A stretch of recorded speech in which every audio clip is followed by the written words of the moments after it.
আমি ওত অনুষ্ঠানে গেছিলাম। I was a minister, I have experience.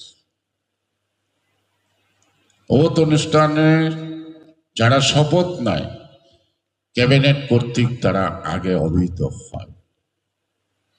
আমি ক্যাবিনেট কর্তৃক অবহিত হই নাই, জেনেই গেছি আমি ওত নিচ্ছি না, অর্থাৎ আমি সেখানে আমন্ত্রিত অতিথি। অ্যাজ এ সিনিয়র মোস্ট আমাদেরকে সামনের সারিতে বসতে দিছে। আমরা বসে রয়েছি চুপচাপ, আমাদের বসতে বলছি, জোর করে বসি নাই, কেন জোর করে বসতে যাবো?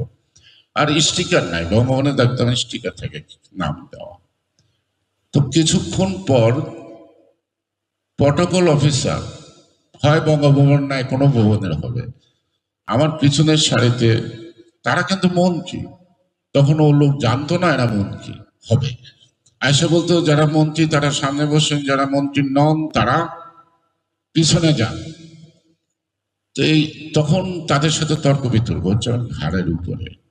এক পর্যায়ে সে বলতেছে যে আপনারা যদি এখানে না যান তাহলে আমি SSF ডাকবো, তার মানে পুলিশের ডাকা করবো। কত বড় ননসেন্স হইলে এরকম একটা অনুষ্ঠানে এই শব্দ ব্যবহার করতে পারে। তখন আমি আস্তে করে উঠে চলে যাচ্ছিলাম, যাওয়াটাই স্বাভাবিক।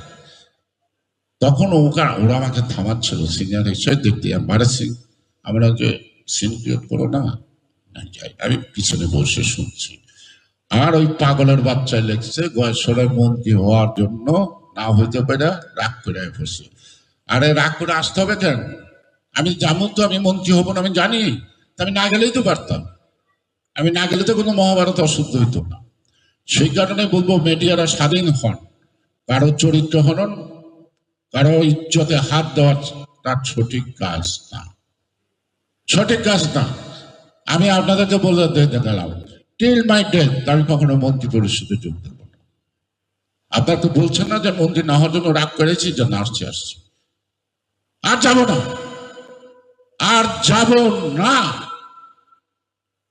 আমি পার্লামেন্টের মেম্বার, জনগণের প্রতিনিধি, আমি আর দ্য লাস্ট আমি ফাইট করবো for the people, for the people.